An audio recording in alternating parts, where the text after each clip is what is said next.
अस्सलाम वालेकुम नाज़रीन, सिंध टेलीविजन न्यूज़ जे पारां मां आहियां मुंहिंजो मेज़बान फ़याज़ नाइच। नाज़रीन, गुफ़्तगू कंदासूं मुल्क जे अहम सियासी मसइलनि जे हवाले सां ऐं सियासतदाननि जूं ख़बरूं, पनामा लीक्स जूं ख़बरूं, एहतिजाजनि जा मामला, हुकूमत ऐं अपोज़िशन जा मामला, सुप्रीम कोर्ट जा मामला पंहिंजी जाइ ते, पर जेको इंतिहाई अहम बुनियादी मसइला आहिनि मुल्क जा, उन हवाले सां का गुफ़्तगू बि मीडिया में कोन पई थिए। उन्हनि में हिकिड़ो अहम मसइलो जेको आहे नेशनल फिनांस कमीशन अवॉर्ड जो मसइलो आहे, जंहिंखे पाण आमतौर ते NFC जे नाले सां यादि कयो वेंदो आहे। NFC जे हवाले सां मीटिंग थी आहे इस्लामाबाद में, ऐं उन सां गॾोगॾु जेको आहे सेंसस जा इशूज़ बि जेके आहिनि उहे काफ़ी अरसे खां वठी मीडिया जे अंदरि उन ते बहसो कोन पियो थिए। इन सॼे जेके बुनियादी अहम इशूज़ आहिनि उन ते, ऐं ख़ासि तरह NFC जी अॼोकी मीटिंग जे हवाले सां अपडेट वठूं था। सिंध टेलीविजन न्यूज़ जा इस्लामाबाद जा ब्यूरो चीफ अतार अजहर साहब असां सां टेलीफोन लाइन ते मौजूदु आहिनि। अचो था उन सां गुफ़्तगू। अतार अजहर साहब, सलाम वालेकुम। वालेकुम सलाम सर। अता साहब, छा अपडेट आहिनि अॼोकी जेका गॾिजाणी थी आहे? नाज़रीन खे थोरो अपडेट कजो त छा डेवलपमेंट्स थियूं आहिनि। हा, अॼु जेको इजलास बुनियादी तौर ते उहो छमाही जेका रिपोर्ट हूंदी आहे NFC जी, उहा पेश करण जी उन ते गौर वीचार जे हवाले सां हुई। पर अॼोके इजलास में जेको नओं NFC अवार्ड आहे उन हवाले सां बि नंढनि सूबत ख़ासि करे पंहिंजो आवाज़ उथारियो आहे। अॼु जेको इजलास थियो आहे सेनेटर साहबज़ाद जेको नाणे वारो वफ़ाक़ी वज़ीर आहे, उन जी सदारत हेठि इहो इजलास थियो। पर हिन इजलास में रुगो पंजाब जी नाणे वारी वज़ीर डॉक्टर आयशा बादशाह उहा शरीक थी। बाक़ी सिंध, बलूचिस्तान ऐं खैबर पख्तूनख्वा जा नाणे वारा वज़ीर शरीक न थिया। बाक़ी जेके प्राइवेट मेंबर आहिनि, सिंध मां सलीम मानवी वाला जेको सेनेटर आहे, बलूचिस्तान मां केसर बंगाली ऐं खैबर पख्तूनख्वा मां मौलाना इब्राहिम, उहे शरीक थिया आहिनि। हिन इजलास में जेके 4 वर्किंग ग्रुप नए NFC अवार्ड लाइ ठहिया हुआ, उन्हनि जूं रिपोर्टूं हो रहियूं आहिनि। उन्हनि रिपोर्ट खे अपडेट करण लाइ 10 दिसंबर जी डेडलाइन मुक़ररु कई वई आहे त 10 दिसंबर ताईं उनखे आदमी उन खां पोइ नए NFC अवार्ड जे हवाले सां ई दिसंबर जे 3 हफ़्ते में वफ़ाक़ी हुकूमत इजलास सॾाइण जो फ़ैसिलो कयो आहे। नंढा जेके सूबा आहिनि उन्हनि जो इन ॻाल्हि ते ज़ोर हो त 2 साल थी विया आहिनि, नओं क़ौमी मालियाती अवार्ड न आहे आयो। तंहिं करे पाण नए माली साल जो बजट ईंदो, उन खां अॻु में हर सूरत में नए क़ौमी मालियाती अवार्ड जो ऐलान कयो वञे त कीअं उहो इम्प्लीमेंट थी सघे। नए मालियाती अवार्ड सां गॾोगॾु जेको आदमशुमारी जो तमामु वॾो इशू आहे, छो त जेको NFC अवार्ड आहे उन में तमामु वॾो हिसो जेको डिविजिबल पूल आहे, जेको पूल आहे, उनजो 80%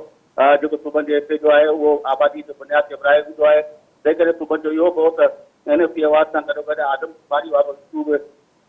नए बजट कार्ड में हल थियणु खपे त जीअं जेको आदमशुमारी में फ़र्क़ु आयो आहे सूबनि जी आदमशुमारी में, ख़ासि करे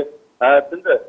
जो मौक़ो हो त सिंध में आबादी जी जेका तनासुब आहे, जेका शरह आहे सा ॿियनि सूबनि जे भेट में वधी आहे, त उनजो बि तदारक थी सघे। अच्छा, आदमशुमारी जी तव्हां ॻाल्हि कई अता साहब, जेको आहे तव्हां बि उन ते काफ़ी प्रोग्राम कया आहिनि, साईं फज़ला कुरैशी साहब ऐं ॿियनि जेके टेक्नोक्रेट्स जेके उन ते कमु कनि था पिया।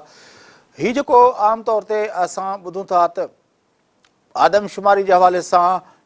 जेका प्रीवियस जेको सेंसस जेका अंग अखर आहिनि उन्हनि जा अंग अखर उहे ॿुधाइनि था त पंजाब सदाईं आदमशुमारी जे हवाले सां कुझु न कुझु परसेंटेज पॉइंट ई सही पर लूज़ कंदो आहे। उनजी भेट में सिंध जेको आहे मुसलसल परसेंटेज वाइज़ गेन कंदो रहे थो। तव्हांजे ख़्याल में आदमशुमारी जो जेको इम्पोर्टेंस आहे, जेकॾहिं जीअं तव्हां ॿुधायो त आबादी जे पॉइंट ऑफ व्यू सां वॾो हिसो जेको आहे अॼु बि लाइन शेयर जेको थिए थो उहो आबादी जे बुनियाद ते NFC जो तय थिए थो, त उनमें आदमशुमारी जो पहिरें थियणु ऐं बाद में थियणु इन हवाले सां बि का गुफ़्तगू थी? हा, इहो सिंध जे मेंबर जो इहो ख़्यालु हो त आदमशुमारी अॻु में थियणु खपे, छो त हिन वक़्तु ई जेको असांखे नज़र अचे पियो त जेका हिकु त आदमशुमारी न पई थिए, त आदमशुमारी न थियण खां पोयां बि वॾे सूबे जी मर्ज़ी जी हुनजी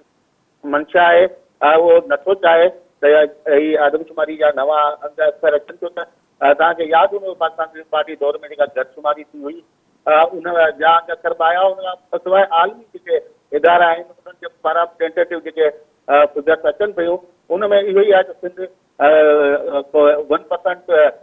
गेन कंदी, पंजाब एतिरो ई 1% जेतिरो उहा लूज़ कंदी। त उनजो सिधो असर जेको माली वसीलनि जी विच आहे उन ते बि पवंदो। ऐं उन खां सवाइ ॿिया जेके इशूज़ आहिनि जेको ख़ासि करे अॼु ख़ैबर पख्तूनख्वा जो जेको मेंबर हो उन वारे हुनजो हिकिड़ो त मौक़ो इहो हो त जेको विर्छ जेको पूल आहे उन पूल में जेको आबादीअ जे बुनियाद ते उनखे जेको वेटेज ॾियण लाइ उहो 80% आहे 80% आहे उहो घटाए उनखे 60% कयो वञे ऐं बाक़ी जेको 20% बचे थो उहो रेवेन्यू कलेक्शन एराज़ी पसमानदगी ऐं उन्हनि में उहो बाक़ी 20% जो विराए वञे 40% जेको आहे उहो एराज़ी पसमानदगी ऐं रेवेन्यू वसूलनि लाइ रखियो वञे बाक़ी 60% आबादी लाइ उन खां सवाइ हुनजो ॿियो तमामु अहम मुतालबो हो जंहिंमें हुनजो इहो चवणु हो त जेको विर्छ जेको पूल आहे उनमें वफ़ाक़ जो हिसो अञा बि घटि थियणु खपे हिन वक़्तु सूबनि खे 57.5% मिले थो जेको वधाए 80% कयो वञे वफ़ाक़ रुगो 20% पाण वटि अचे छो त हाणे अरिड़हीं आईन तरमीम खां पोइ जेके तमामु अहम जेके खाता आहिनि जेके इदारा आहिनि उहे हाणे सूबनि में हलाया विया आहिनि तंहिं करे उन्हनि खे हाणे सूबा ई हलाइनि था विफ़ाक़ जेको अॻु में हलाईंदो हो उन वक़्तु इहो परसेंटेज विफ़ाक़ जो हो अरिड़हीं आईन तरमीम खां पोइ हाणे विफ़ाक़ खे एॾो वॾो हिसो रखणु जेको आहे उहो नाइंसाफ़ी थींदी तंहिं करे सूबनि जो हिसो विर्छ जेको पूल में पिणु वधायो वञे। अच्छा इन हवाले सां तव्हां सम्झो था त जेको KPK जे नुमाइंदे जो जेको व्यू पॉइंट हो उन ते सिंध ऐं बलोचिस्तान जे ऐं KPK जे विच में का अंडरस्टैंडिंग जी लेवल बि इवॉल्व थिए पई उन हवाले सां का अपडेट आहे तव्हां वटि? अञा ताईं त फ़िलहाल आदि रिकार्ड त का शइ कोन्हे पर तव्हांखे ख़बर आहे बलूचिस्तान जो जेको मेंबर आहे क़ौमी मालियाती कमीशन में केसर बंगाली हुयो हिन हवाले सां तमामु घणो कमु कयल आहे अॻु में जॾहिं हू सिंध जो मेंबर हूंदो हुयो NFC में तॾहिं बि हुनजो तक़रीबन हिन सां मिलंदड़ जुलंदड़ मौक़िफ़ रहियो आहे पर हिकिड़ी ॻाल्हि जेका असांखे नज़र अचे थी उहा इहा त कई नंढा सूबा उन्हनि जा मुतालबा पंहिंजी जाइ ते आहिनि जाइज़ बि आहिनि ऐं उहे मुतालबा पंहिंजा वधाईंदा बि रहनि था पर टी सूबनि में इन हवाले सां को इतफ़ाक़ राय का गॾियल हिकमत अमली ऐं को गॾियल सलाह मशवरो को गौर वीचार उहो अञा ताईं असांखे नज़र नथो अचे हाणे उनजे पोयां ख़बर न आहे मोहरिक छा आहिनि बलूचिस्तान में छो त मुस्लिम नून जी सूबाई हुकूमत आहे तंहिं करे शायदि हू मुस्लिम नून पॉलिसियुनि खे साम्हूं रखंदे केसर बंगाली अॻे वांगुरु मौक़िफ़ उहा चिटो ऐं वादे न रखी सघे पर ख़ैबर पख्तूनख्वा ऐं सिंध उहे जेकॾहिं गॾिजी को हिकिड़ो मौक़िफ़ रखनि त उनखे वेटेज ज़रूरु मिली सघे थो पर असांखे अञा ताईं इन क़िस्म जी का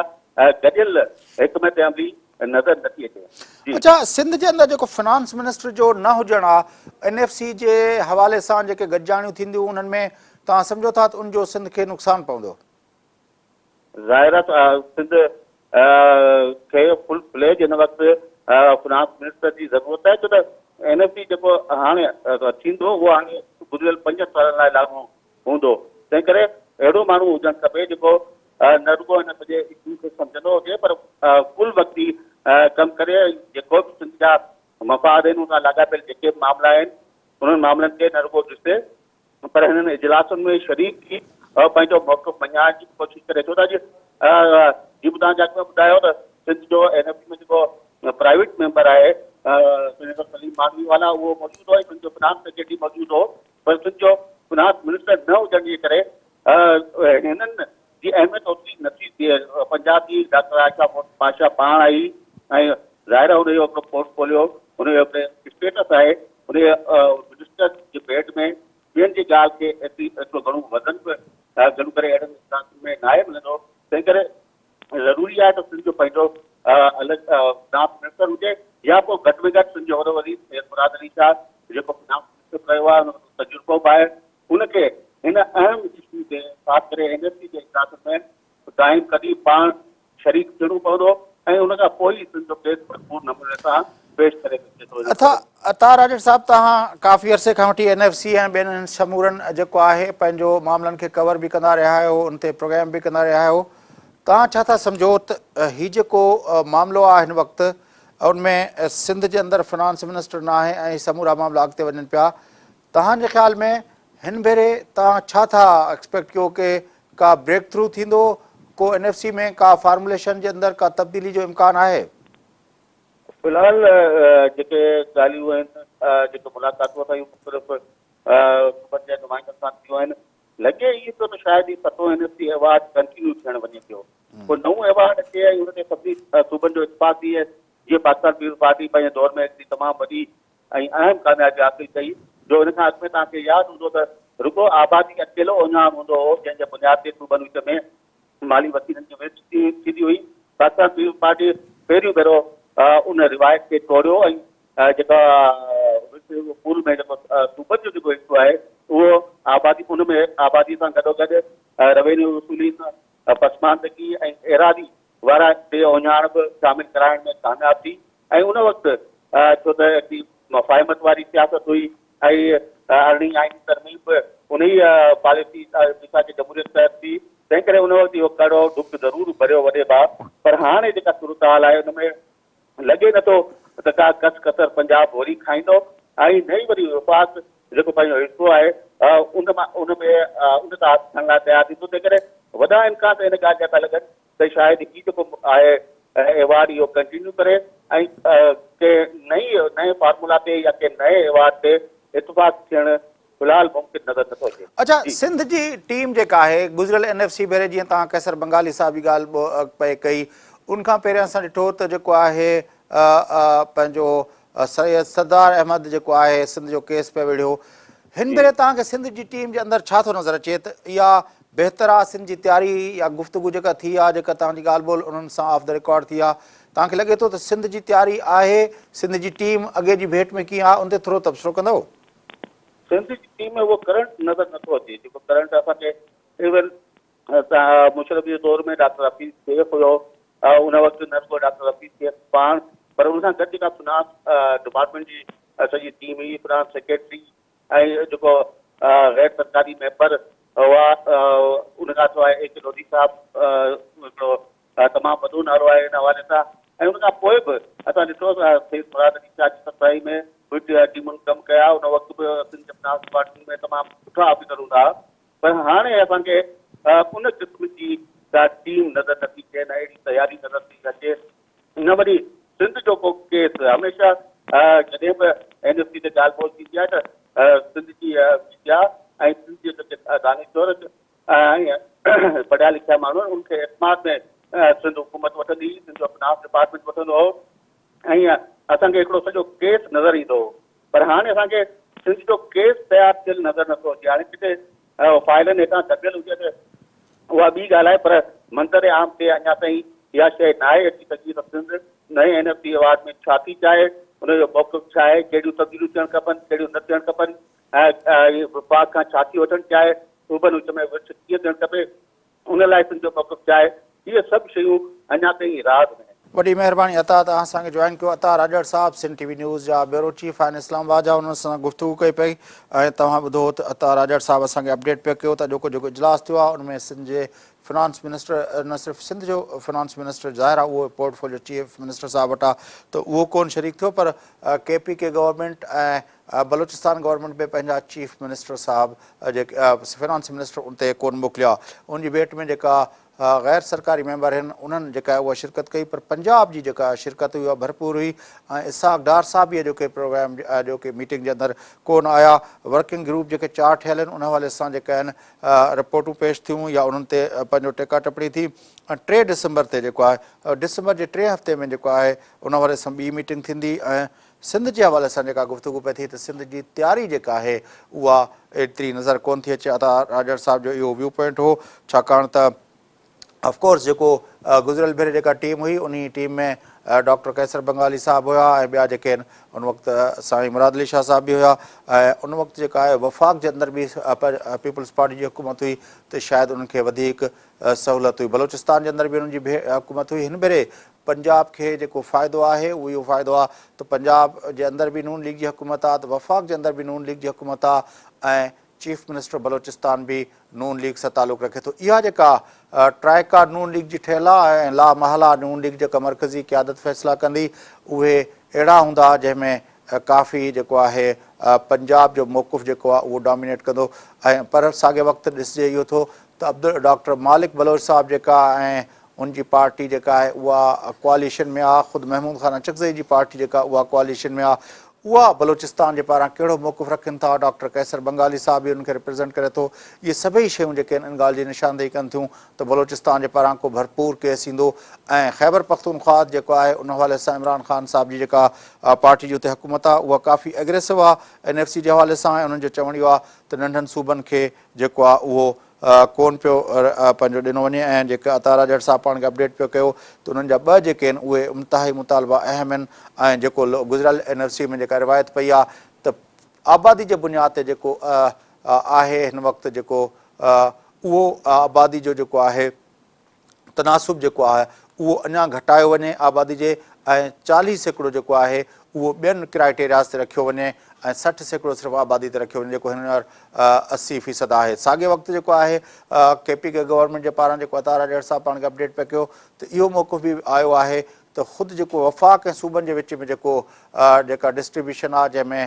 जेको आहे 56 ऐं 46 जो जेको 44 जो जेको फार्मूला आहे 43 ऐं पंहिंजो 47 जेको फार्मूला आहे उहो बि तब्दील थियणु घुरिजे छाकाणि त उहो त वफ़ाक़ जेका आहे जॾहिं एतिरा पाण वटि शयूं रखियूं पए जॾहिं वफ़ाक़ जेको आहे 18वीं तरमीम पास थियण खां पोइ जेका ब्यूरोक्रेसी जो ॿार आहे जेको डेवलपमेंट जो ॿार आहे जेके मामला आहिनि उहे छाकाणि समूरा खाता डिवॉल्व थी विया आहिनि सूबनि जी तरफ़ तंहिं करे वफ़ाक़ खे जेको आहे हाणे जेको आहे 20% पाण वटि रखणु घुरिजनि ऐं 80% जेको आहे उहो सूबनि ॾे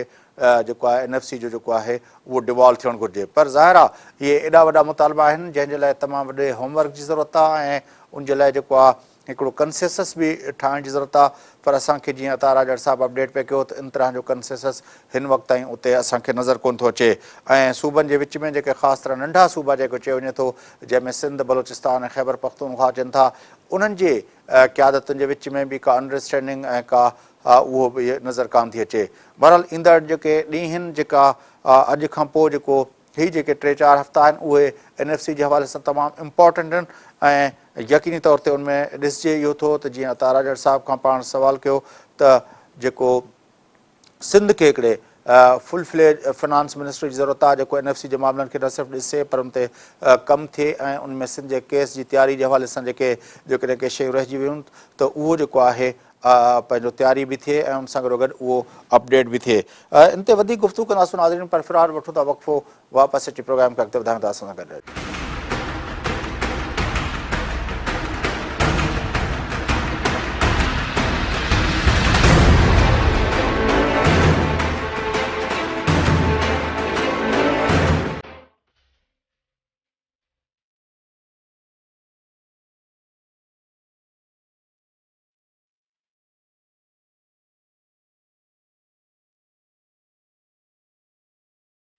वेलकम बैक नाज़रीन अचो प्रोग्राम जे सिलसिले खे अॻिते वधायूं गुफ़्तगू कयूं था। सुभाणे जेका चेंज ऑफ कमांड जी तक़रीब थियणी आहे जनरल कमर जावेद बाजवा साहब बहसियत आर्मी चीफ जे जनरल राहिल शरीफ़ खां कमांड जेका आहे उहा वठंदो उहा तक़रीब सुभाणे इस्लामाबाद में थियणी आहे। असां गुफ़्तगू कयूं था मुल्क जे सीनियर सहाफ़ी नामियार तर्जुमेगार जनाब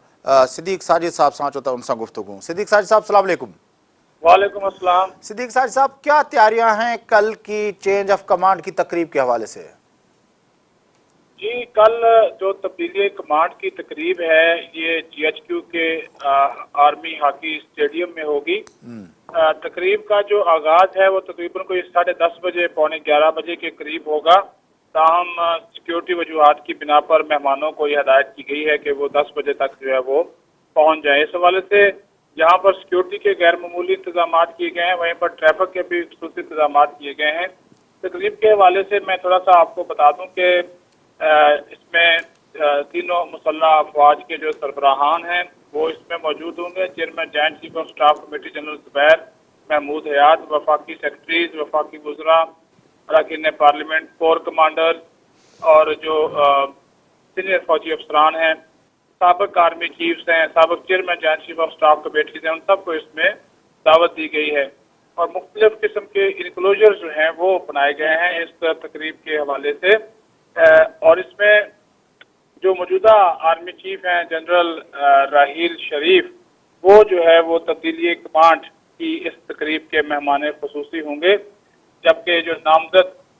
आर्मी चीफ हैं जनरल कमर जावेद बाजवा उनके हवाले वो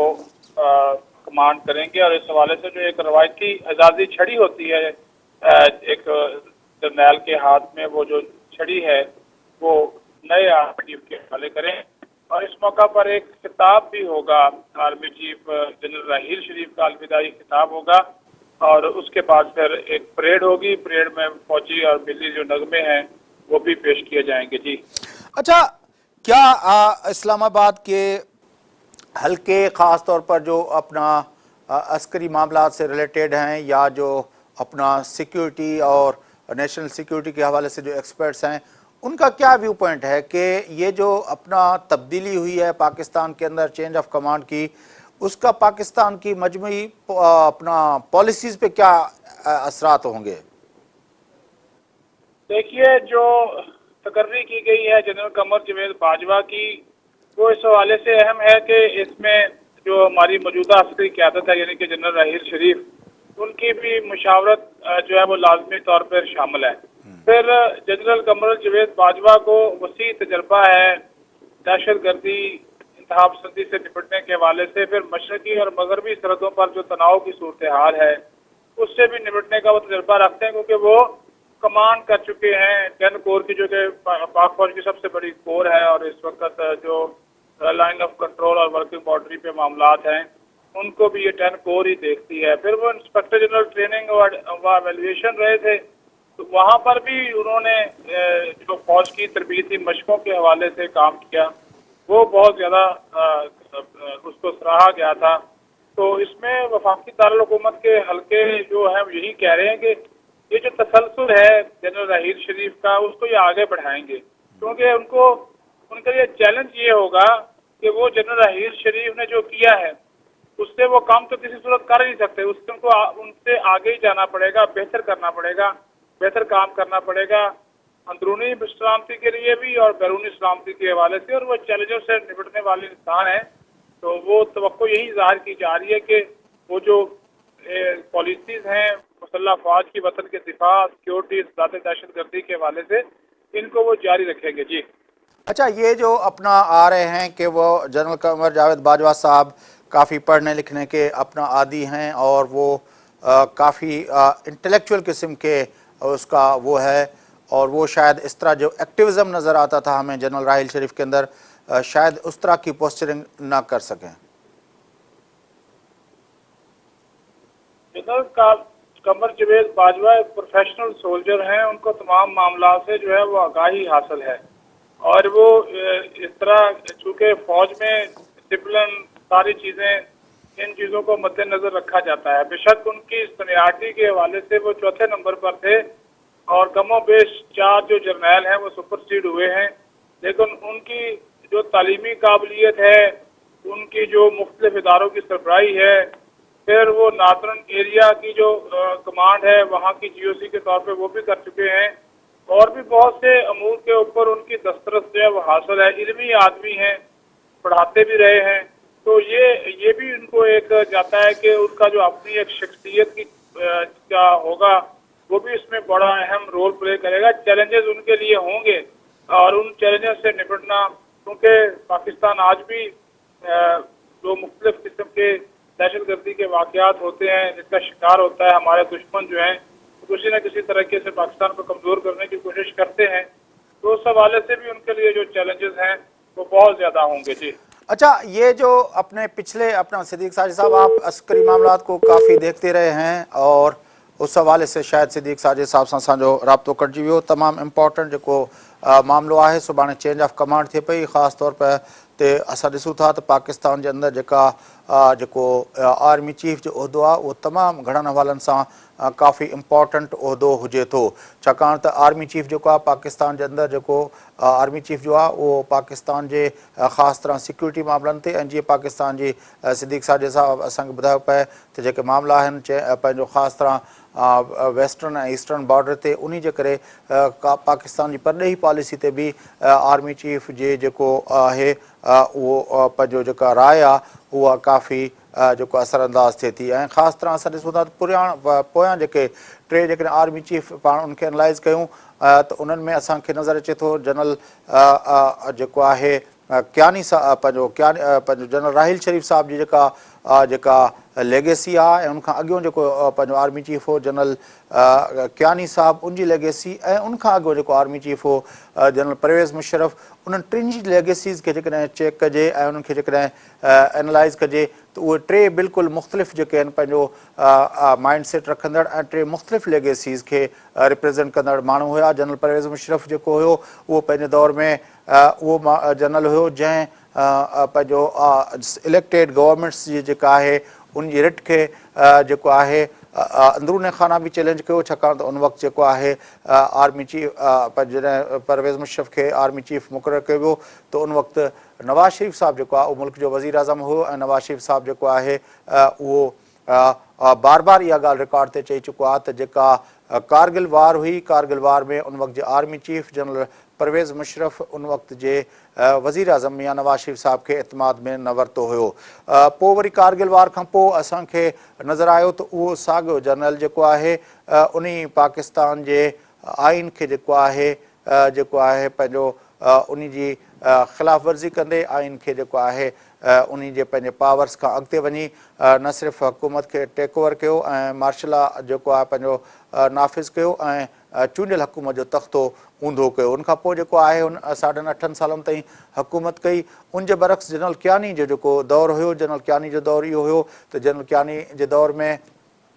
चूंडियल हुकूमत जे मथां हिकिड़ो प्रेशर त डेवलप थियो पर साॻे वक़्तु जनरल कियानी जेको आहे कंहिं बि परवेज़ मुशर्रफ वांगुरु मुहिम जोई खां कमु न वरितो। उनजे अगेंस्ट हुन इहो कयो त एक्सटेंशन्स जेके आहिनि उन वरितियूं ऐं उन एक्सटेंशन्स जे करे उनजो दौरु बि 6 सालनि जे लॻभॻि जेको आहे उनजो दौरु थियो। ऐं जनरल कियानी साहब जे दौर में जेको आहे नॉर्थ वज़ीरिस्तान जो ऑपरेशन जेको आहे उहो जीअं पंहिंजो अॻूणो DGISPR जेको आहे उन रिकॉर्ड ते आहे त उनजो चवणु इहो हो त कोर कमांडर समूरनि जेको आहे पंहिंजो कोर कमांडर कॉन्फ्रेंस में फ़ैसिलो कयो वियो हो त उहो जेको आहे ऑपरेशन थियणु घुरिजे पर उनजी सवाबदीदी इख़्तियार जेके आहिनि उहे आर्मी चीफ ते छॾियो वियो त जॾहिं हू चाहे उहो वज़ीरिस्तान जो ऑपरेशन थी सघे थो। पर कियानी साहब पंहिंजे पूरे दौर में वज़ीरिस्तान जो ऑपरेशन न कयो ऐं उहो वज़ीरिस्तान जो ऑपरेशन अची उनखां पोइ जेको आहे जनरल राहिल शरीफ़ अची उन शुरूआति कई। उनखां अलावा जेको कियानी साहब जी जेको आहे लेगेसी जे अंदरि जेको इम्पॉर्टेंट नुक़्तो हुयो उहो हुयो त हुन पंहिंजी हिकिड़ी मशहूरु ज़माना जेको उनजी जेका स्पीच आहे जेका हुन 14 अगस्त ते काकुल जेका आहे पंहिंजो जेका अकेडमी आहे मिलिट्री अकेडमी काकुल में ख़िताब कंदे कयो हो जंहिंमें हुन चयो त पाकिस्तान जो प्राइम सिक्योरिटी थ्रेट जेको आहे यानी सभ खां मुख्य जेको आहे पाकिस्तान जी सलामती खे जेको ख़तरो आहे उहो ॿाहिरियां न आहे पर अंदरियां आहे। जंहिंजो मतिलबु इहो हुयो त हू पाकिस्तान जे अंदरि जेका दहशतगर्दी ऐं इंतिहा पसंदी आहे उनखे पाकिस्तान जो सभ खां संगीन पाकिस्तान जी सलामती लाइ ख़तरो करार ॾिनो हुयो। उन ते काफ़ी डिबेट थिया हुया काफ़ी बहस मुबाहिसा थिया हुया त जनरल कियानी साहब जी इहा ॻाल्हि जेका आहे उन पाकिस्तान जी जेका सिक्योरिटी डॉक्ट्राइन आहे उनजो पैराडाइम शिफ्ट करे छॾी आहे छाकाणि त उहो आम तौर ते पाकिस्तान जे अंदरि इहो सम्झो वेंदो आहे त पाकिस्तान खे प्राइम सिक्योरिटी थ्रेट यानी मुख्य सलामती पाकिस्तान जी सलामती खे जेको मुख्य ख़तरो आहे उहो हिंदुस्तान खां सम्झो वेंदो आहे। पर जॾहिं कियानी साहब इहा ॻाल्हि कई त उनखां पोइ मुल्क जे समूरनि तजनिगारनि ऐं डिफेंस एनालिस्ट जेके आहिनि उन्हनि इहो तजिया करणु शुरू कया त जेको पैराडाइम शिफ्ट आहे। पर असां जनरल राहिल शरीफ़ जेको उनखां पोइ आयो उनजे दौर में ॾिसूं था त असांखे हिंदुस्तान वारो बॉर्डर जेको आहे उहो काफ़ी एक्टिव नज़र आयो लाइन ऑफ कंट्रोल जे हवाले सां ऐं उनखां पोइ हिंदुस्तान ऐं पाकिस्तान जा लाॻापा जेके आहिनि उहे काफ़ी जेको आहे छिकताइण जो सबबु रहिया। अॼु जॾहिं जनरल राहिल शरीफ़ साहब सुभाणे कमांड जेका आहे उहा जनरल कमर जावेद बाजवा जे हवाले कंदो त उन वक़्तु पाकिस्तान जो इहो बॉर्डर जेको आहे उहो इंतिहाई गरम आहे ऐं लाइन ऑफ कंट्रोल जे हवाले सां उते काफ़ी जेको आहिनि छिकताइण हलंदड़ आहे ऐं फायरिंग जी ऐं गोलनि जी जेका आहे पंहिंजो जेको आहे ॾे वठि थींदी रहे थी। इहो जेको सिलसिलो आहे जनरल कमर जावेद बाजवा साहब उन सॼी हिन सूरत हाल में कहिड़ी नई जेका आहे एडिशन कंदो ऐं जेकॾहिं एक्सटेंशन कंदो हिन सॼे मामले जी त उहा बि इम्पॉर्टेंट हूंदी। जेको पंहिंजो सिद्दीक़ साजिद साहब पाण खे ॿुधायो पिए त हू जेको जनरल राहिल शरीफ़ जो जेके लेगेसी आहे उनखे अॻिते वधाईंदो। हालांकि जीअं मूं तव्हांखे ॿुधायो पिए त पोयां टई जेके आहिनि आर्मी चीफ आहिनि उन्हनि जी लेगेसी टिन्हिनि जी पंहिंजी पंहिंजी जाइ ते मुख़्तलिफ़ आहे ऐं टिन्ही जेका आहे उन लेगेसीज़ खे पंहिंजी पंहिंजी हिकिड़ी सुञाणप जे तौर ते उहो जेका उहा पेश कई आहे। उनखां अलावा जेको सभ खां वॾो इम्पॉर्टेंट मसइलो आहे उहो इहो आहे त जेको अनफिनिश्ड जॉब आहे यानी जेको जनरल परवेज़ मुशर्रफ जे ॾींहंनि में जेको अमेरिकन पंहिंजो फ़ोन कॉल ते बकौल जनरल परवेज़ मुशर्रफ जेको पंहिंजे किताब में बि हुनजो ज़िक्र कयो आहे त अमेरिका जे अंडर सेक्रेटरी जी फ़ोन कॉल ते जेको पाकिस्तान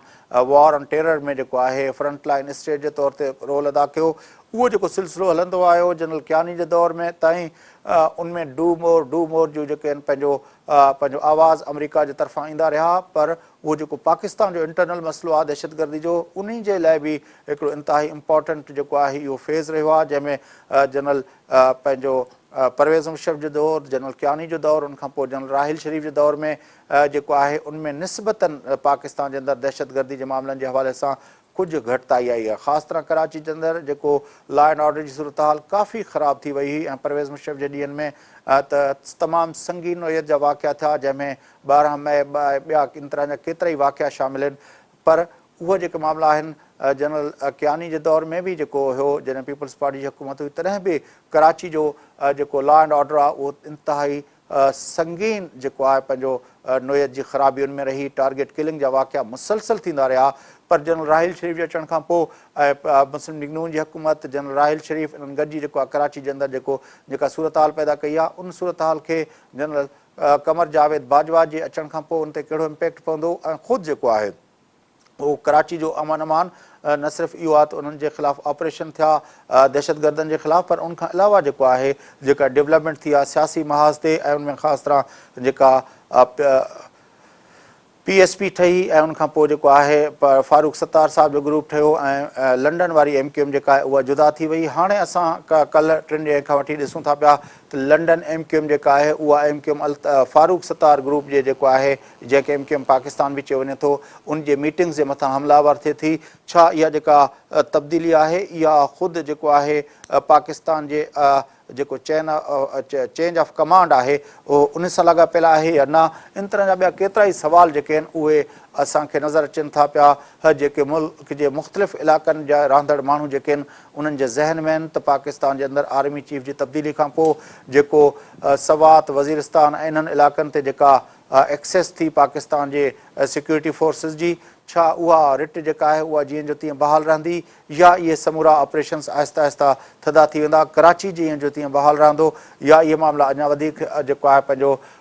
वधीक जेको पंहिंजो थधा थींदा ऐं सभ खां वॾो मसइलो जेको आहे उहो बलोचिस्तान जो मसइलो आहे जेको उहो बि असांखे नज़र अचे थो त परवेज़ मुशर्रफ जे ॾींहंनि में उनमें जेका छिकताण पैदा थी जेका ख़ासि तौर ते जेको परवेज़ मुशर्रफ जा जेके बयान हुया ऐं उन हवाले सां जेको बुगटी साहिब जी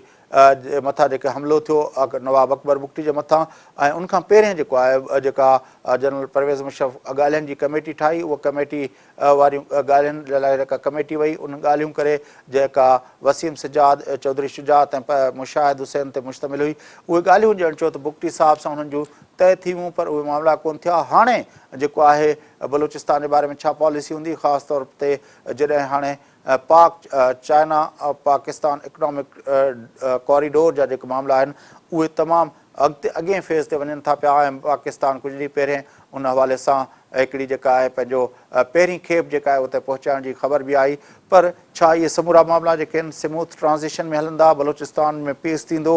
कराची जो पीस जेको आहे उहो निस्बतनि वधीक हिकिड़े स्टेबल फेज़ में दाख़िल थींदो ऐं जेको मामला आहिनि पंहिंजो वज़ीरिस्तान ऐं पंहिंजो सवात ऐं ॿियनि इलाइक़नि जे अंदरि KPK जे इलाइक़नि जे अंदरि जेको हॉट फ्रंट आहे जेको फ्रंट लाइन आहे पाकिस्तान जे अंदरि दहशतगर्दी जे हवाले सां उते मामला कीअं थींदा ऐं उनखां सभ खां वॾो जेको इम्पोर्टेंट मसइलो हूंदो उहो हूंदो कराची जे अंदरि जेके मिलिटेंट ग्रुप कराची न बल्कि पंजाब जे अंदरि जेके इन तरह जा मिलिटेंट ग्रुप्स आहिनि ऐं जंहिंजे बारे में मुसलसल इहा पंहिंजो राय ईंदी रहे थी त पाकिस्तान जे सिक्योरिटी इदारा उते ऑपरेशन करणु चाहिनि था पर मुस्लिम लीग नून जी हुकूमत उहो सिक्योरिटी इस्टेब्लिशमेंट खे उहो ऑपरेशन करणु नथी ॾे छा जनरल कमर जावेद बाजवा जे अचण खां पोइ पाकिस्तान जी सिक्योरिटी इस्टेब्लिशमेंट उन हवाले सां को उते स्पेस वठी को उनमें का पेशरफ़्त करे सघे थी या न इहे उहे बुनियादी नोयत जा सवाल आहिनि जेके ज़ाहिर आहे सुभाणे पंहिंजो चेंज ऑफ कमांड जॾहिं थी वेंदी उनखां पोइ जॾहिं जनरल बाजवा साहिब उहा कमांड संभालण खां पोइ जॾहिं पंहिंजा फ़ैसिला करणु शुरू कंदो त यकीनी तौर ते आहिस्ता आहिस्ता इन्हनि सवालनि जे बारे में जेका स्पेकुलेशन ऐं तजज़ियनि जो सिलसिलो शुरू थींदो ऐं आहिस्ता आहिस्ता माण्हुनि खे ख़बर पवणु शुरू कंदी। उन हवाले सां असां तव्हांखे हर वक़्तु हर घड़ी अपडेट कंदा रहंदासूं नाज़रीन। पर फ़िलहाल प्रोग्राम जो वक़्तु पूरो थिए थो। पंहिंजे मेज़बान फ़याज़ नाश खे इजाज़त सदाईं।